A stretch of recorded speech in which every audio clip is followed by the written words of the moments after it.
Greetings everyone, and welcome to part 10 of Kingdom Hearts Final Mix, and we are still wandering around through Wonderland. Now, I'm not entirely sure about this folks, but technically, after lighting those lamps on the ceiling, I believe we can head back into the Bazaar Room via the Queen's Castle, which will trigger the boss fight of Wonderland. But there's still so many things we can do in Wonderland before we can, fight the boss, because, well, why not?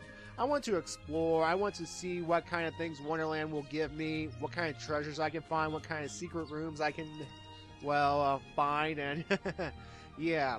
I mean, one of the things I do like about this game is the exploration. You can explore different rooms, try to find some treasures, some items that can help you out throughout your adventure, and that's what I'm going to be doing in this part at least.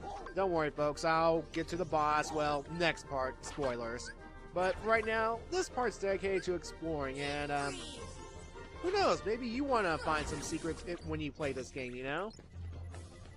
Yeah, you may have noticed here that I have re-entered the Bazaar Room via that method I showed you earlier, you know, when we were clue hunting. But, you may notice now that we are on the wall, and not on the faucet itself, you see. And it'll pretty much be doing... The room will pretty much be depositing you there from now on because, well, I'm guessing the faucet landing was only for the clue hunting, and yeah, Wonderland's weird. Alright, and yes, we got another treasure chest. Yay, us. Woohoo! Alright, so as I explore, well, Wonderland a bit further, let me see if I can go into the developmental history about, the movie this level was based off of, you know? Let's see here.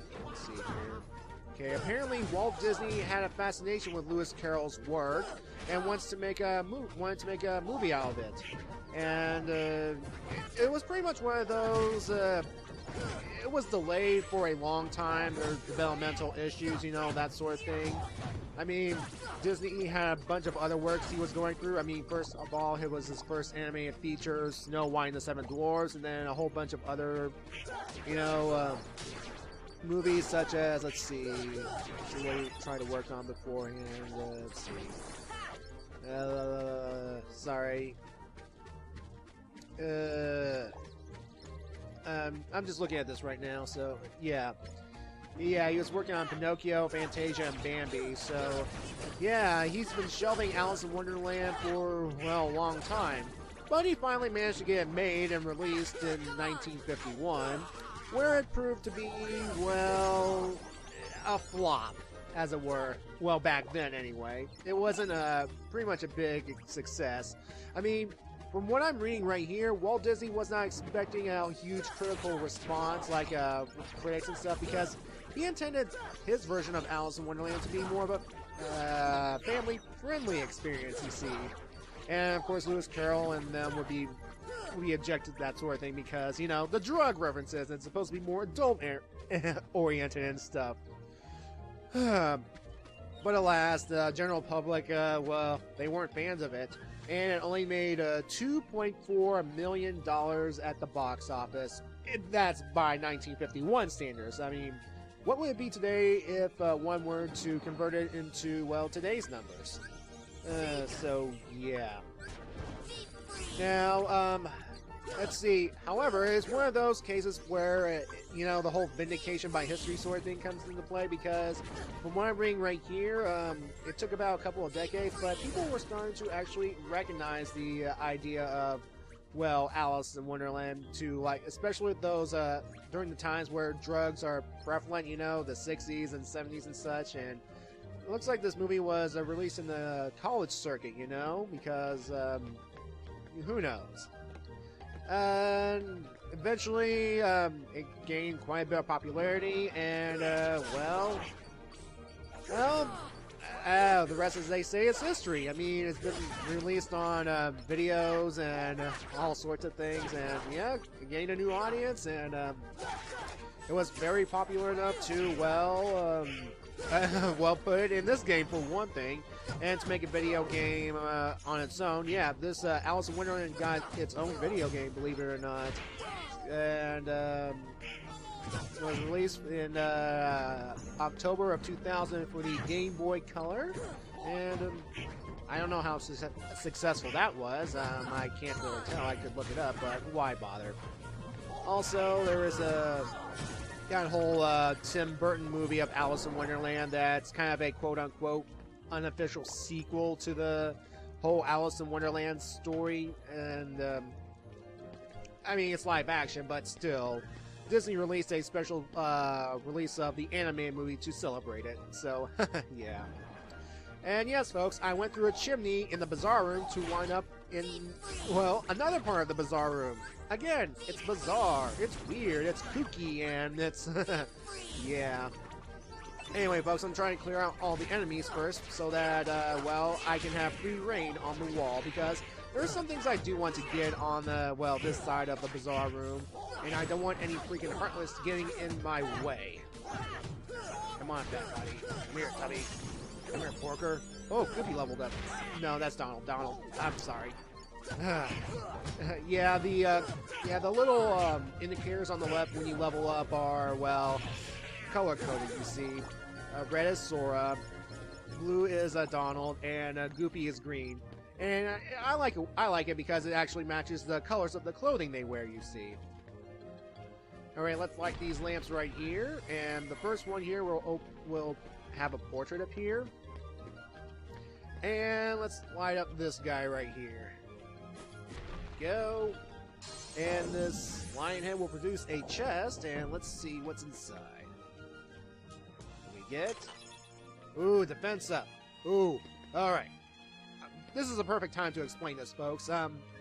Throughout your adventure, we will get things like defense up, HP up, I think it's HP, or power up, or AP up. And here's the thing. Always use them on Sora. Always, always, always. You are playing as him. He is the main character. He should get all the extra bonus stuff. I mean, Donald and Goofy will be fine.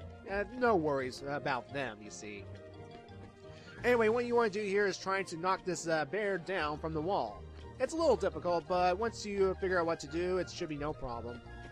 What you need to do is you have to get into a proper position so that you can knock the shelf down so that the bear will fall onto the chair below. So, come on. I mean, it's a little bit tricky, but it's possible. And we need the bear down here so that, well, we can do some things. See, there's the bear on the chair, and we'll deal with him later. Alright, anyway, let's, what are you doing? No. Go, turn around. Go, no, go back. Go back to the painting. There's a secret on that painting. Go, what are you doing? There you go. No. See, this is me pondering whether I should go this way or that way. Go this way first, because this will take us to a secret area in Lotus Forest so that we can get some more goodies, you see. Alright, these little flowers in an archway right here, there's nothing we can do about them right now at the moment. We have to get another spell, but just remember this location, okay? Here. Anyway, we're going to feed the flowers some goodies so that we can get more things. Oh, hi, potion. Thank you, flower.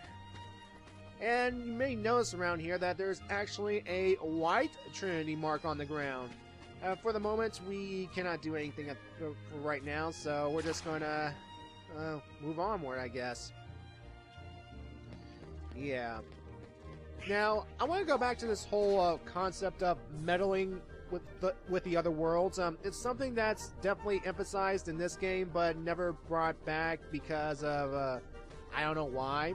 I mean, I like the general concept is a good idea, but the thing is, though, as soon as Heartless are involved, well, the concept is out the window because, well, Heartless, you see, they're devouring many worlds, and it's our job to stop them. Oh, and this is also a perfect time to further emphasize on the whole white mushroom situation. You know, in the last part I told you that white mushrooms can give you certain arts if you perform a correct, well, spell at them at the right time. Well, let me show you what actions denounce what spell to use. Now, if the white mushroom art is shivering, for example, you would cast fire. And if the white mushroom were to, you know, fan himself, you would cast blizzard.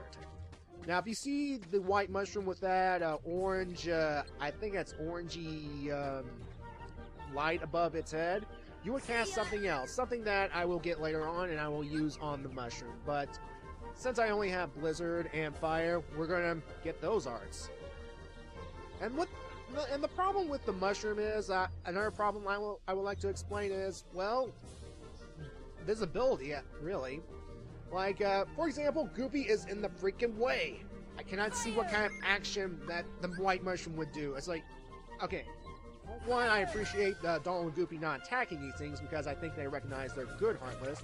But at the same time, get out of my way. I cannot see what kind of action that they're doing. I mean, they could be doing this action when instead they might be doing this, and if I cast the wrong spell, they'll get mad and they'll go away. That's the thing. Okay. Alright. But, I think well, at least I got one art down. That's the good news, right, folks? Right? Alright. So, yeah, folks, I'm going around to the bazaar room because, you may have noticed that I just saw a chest, well, before I encountered the white mushrooms, you see. And I kind of want that chest. I want that chest badly. Why? Because I like collecting things. So we're going to go around in a cycle trying to, you know, get that one chest because I don't have the means to jump high yet. And, who knows? I might encounter some white mushrooms again when I loop around back to the forest again. And sure enough, I hear some battle music, and oh man! Oh, white mushrooms! Bizarre! Let's get that next one. Let's get that next time, shall we? Blizzard. You know what? It's also a good idea to find one that's more isolated, so that you don't accidentally shoot the wrong mushroom, your wrong target. So yeah. Come on. There you go. That's one. Okay. Now I know people might be asking, why aren't you using shortcuts? Yes, folks, there are shortcuts to your magical items available. What you have to do is hit the L1 button, and it'll bring up a list of, well, your magics that are assigned to a certain button. You press that button, you do a magic spell.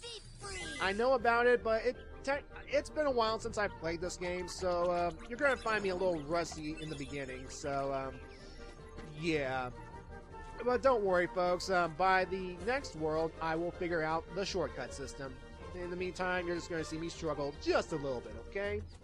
But we have successfully got our second art, the Blizzard art, so we're 2 for 2 right now. Alright, but I still want that treasure chest, darn it. I want it. Who knows, it could be something important, it could be something secret, or something of value, you know? Yeah. Well, so let me go back to this whole thing about the meddling thing, you know? Again, it's a good concept, but the future games kind of drop it, don't you think? I mean, in Kingdom Hearts 2, for example, Sora and company meddle in the worlds all the time. Granted, some of the worlds they've already visited and they have already meddled, but, you know, it's the principle of the thing, right? It's kind of like the Prime Directive of Star Trek.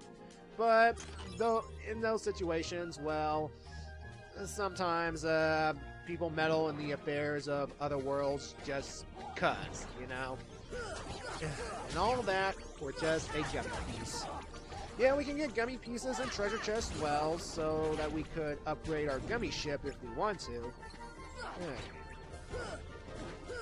So yeah, folks, there's pretty much... Ooh, maximum health increase. I'll take it. I'll take it. So, as I was saying, there's nothing much else we can do at the moment. Well, at least in this video, we have to go back to, well, the bazaar room from the Queen's Castle so that the bazaar room will be right side up. But as of right now, there's nothing else we can do until we get some more upgrades for our characters. So what I'm going to be doing is I will, well, first of all, take out these Heartless right quick because money, health, and experience and items they drop, it's valuable.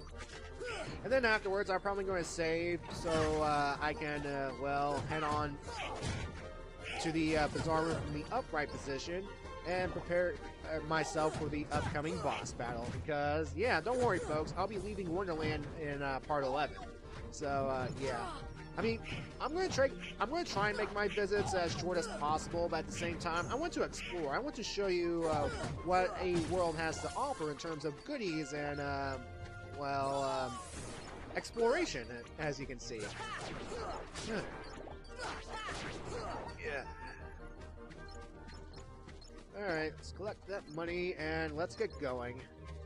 So, yeah. There we go. All that money. Yeah. So, yeah, folks, in part 11, we are going to head onward and we are going to, face the boss of Wonderland.